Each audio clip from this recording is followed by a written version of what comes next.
जय माता दी मित्रों, मैं पंकज मिश्रा स्वागत करता हूं अपने YouTube चैनल जय मां अम्बे ज्योतिष में। मित्रों, आज हम चर्चा करते हैं दसम भाव की। दसम भाव के स्वामी कुंडली में कहाँ किस भाव में बैठकर क्या फल देंगे, इसी विषय पर चर्चा करते हैं। मित्रों, दसम भाव जो है वो कर्म का भाव होता है। यहाँ से हम व्यक्ति के आजीविका का विचार करते हैं। पितृ सुख, प्रतिभा, व्यापार, ऐश्वर्य, भोग, इसका सबका हम जो है यहाँ से दत्तक पुत्र, कर्म, प्रवज्या, इसका विचार करते हैं दसम भाव से। तो आइए जानते हैं। लेकिन मित्रों, इसके साथ साथ अपनी कुंडली में हमको सूर्य, बुध, शुक्र, चंद्रमा की भी स्थिति देख लेनी चाहिए। इस हिसाब से हमको फलादेश करना चाहिए। लेकिन मोटे मोटे तौर पर हम आपको ये बता देते हैं, लग्न से लेकर के द्वादश भाव तक दसम भाव के स्वामी का फल क्या होता है, आइए जानते हैं। मित्रों, दशमेश अगर लग्नगत हो, यानी दसम भाव पर बैठा हो, लग्न पर बैठा हो, तो ऐसा जातक माता से बैर साधता है, पिता का आज्ञाकारी होता है, उसकी सेवा करने वाला होता है। लेकिन अगर अशुभ दशमेश हो तो उसके पिता की मृत्यु जो है अल्पायु में ही हो जाती है, तथा ऐसे जातक की माता बहुत ही रुग्ण होती है। ऐसे जातक के जीवन का पूर्वार्ध कष्टमय व्यतीत होता है, लेकिन जैसे जैसे आयु बढ़ती है जातक सुखी होता चला जाता है। मित्रों, बात करते हैं धन भाव की। अगर दसम भाव का स्वामी धनेश यानी दूसरे भाव में बैठा हो, धन भाव में बैठा हो, तो ऐसा जातक लोभ वृत्ति का होता है, माता का उसके प्रति विशेष स्नेह होता है, और इतने पर भी जातक प्रसन्न नहीं होता, माता में ही दोष ढूंढता है। ऐसा जातक अल्पभोजी होता है। दशमेश अगर शुभ हैं तो जातक को पिता का पूर्ण सुख मिलता है, वह पैतृक धन संपदा का स्वामी होता है। मित्रों, अगर दशमेश तीसरे स्थान पर हों तो प्रायः अशुभ फल मिलते हैं, क्योंकि इस अवस्था में दशमेश अपने गृह से खष्ट त्रिक स्थान में स्थित होता है। ऐसे जातक अपने सहोदरों एवं कुटुंबी जनों से विरोध करता है, उसे प्रत्येक कार्य में असफलता मिलती है। लेकिन यह चीज़ तब है जब कोई क्रूर ग्रह जो है, तीसरे भाव में कहा भी जाता है कि अगर क्रूर ग्रह बैठा है तो अच्छा है, लेकिन अगर यहाँ कोई शुभ ग्रह बैठा है तो वह खराब फल भी देता है।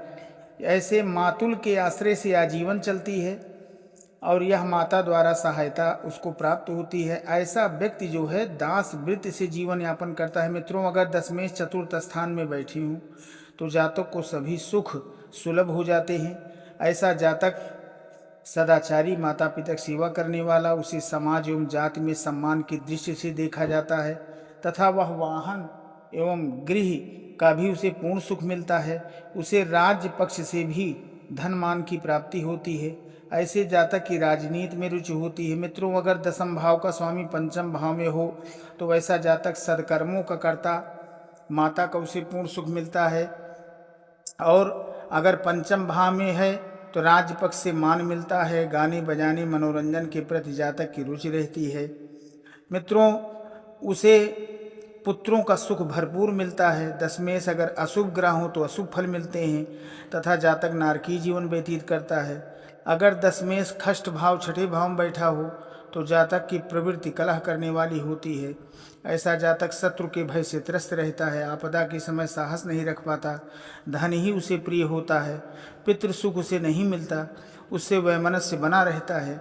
मित्रों, आ जाते हैं सप्तम भाव में। अगर दशमेश सप्तम भाव में है तो जातक की स्त्री शुभ गुणों से युक्त, गुणवान, रूप और सौंदर्य, पति धर्म का पालन करने वाली, पति की संपदा को बढ़ाने वाली तथा सर्वदा पति का हित साधन करने वाली होती है। वह सत्य भाषण करने वाली, सास ससुर एवं परिवार के अन्य सदस्यों की सेवा करने वाली होती है।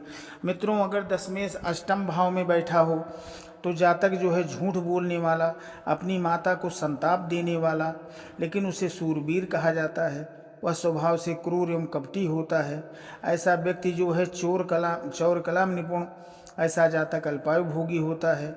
मित्रों, आ जाते हैं नवम भाव में। अगर दसम भाव का स्वामी बैठा है तो जातक कुटुंब संयुक्त होता है। वियुक्त भी रहे तो जातक उसकी निरंतर सहायता निरंतर करता रहता है। सामाजिक एवं राजनीतिक प्रतिष्ठा भी उसे मिल जाती है। ऐसा जातक लोक में यशस्वी तथा स्वधर्म का कड़ाई से पालन करने वाला होता है। वह स्वयं भी अच्छे स्वभाव का होता है, उसे मित्र भी अच्छी मिलते हैं। मित्रों, अगर दशमेश स्वग्रही अर्थात दसम भाव में ही बैठा हो तो जातक माता को सुख देने वाला, ननिहाल से आनंद प्राप्त करने वाला, पिता का भक्त होता है। ऐसा जातक पिता के लिए प्रत्येक आदेश का पालन करता है। भाग्य सदा उसका साथ देता है, किए गए कार्यों में उसे सफलता मिलती है। मित्रों, ऐसा व्यक्ति अगर दशमेश दसम भाव में हो तो ये समझ लीजिए उसे राज्य पद सम्मान से युक्त तथा आत्मबल का धनी ऐसा व्यक्ति होता है। अगर दशमेश लाभ स्थान यानी 11वें स्थान पर हो तो जातक की माता दीर्घजीवी सत्कर्मा होती, उसे माता का पूर्ण सुख मिलता है। माता की छत्र छाया में ही वह उन्नति की ओर अग्रसर होता है। उद्योग एवं व्यापार में उसे सफलता मिलती है तथा धन मान प्राप्त कर वह यशस्वी कहलाता है। अपने कार्यों से माता पिता को सम्मानित कराता है। मित्रों, आ जाते हैं लास्ट अंतिम व्यय भाव में। अगर दसम भाव का स्वामी 12वें स्थान पर बैठा हो मित्रों, तो दशमेश के जाने से जातक राज्य कार्य में निरंतर रत रहने वाला, माता द्वारा तिरस्कृत अथवा त्यागा हुआ होता है। मित्रों, अगर यहाँ जो है बैठ जाता है दसम भाव का स्वामी तो व्यक्ति बहुत स्वाभिमानी होता है और छोटी सी बात भी सहन नहीं कर पाता। दशमेश अगर अशुभ ग्रह है तो शत्रु पक्ष प्रबल होता है तथा यदा कदा संताप कारक भी बनता है। तो मित्रों, आज हमने दसम भाव के स्वामी का लग्न से लेकर व्यय भाव तक बैठने पर क्या प्रभाव पड़ता है, इस विषय पर मैंने चर्चा की। मित्रों, हमारा एक और भी सुझाव है आप लोगों से एक विनती है, गुजारिश है कि जो पहले पूर्व में हमारा चैनल आयुष ज्योतिष संस्थान के नाम से था, अब उसका नाम बदल करके जय मां अम्बे ज्योतिष के नाम से हमारा चैनल हो गया है।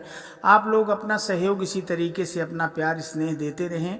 मिलते हैं अगले वीडियो में, तब तक के लिए धन्यवाद। जय माता दी।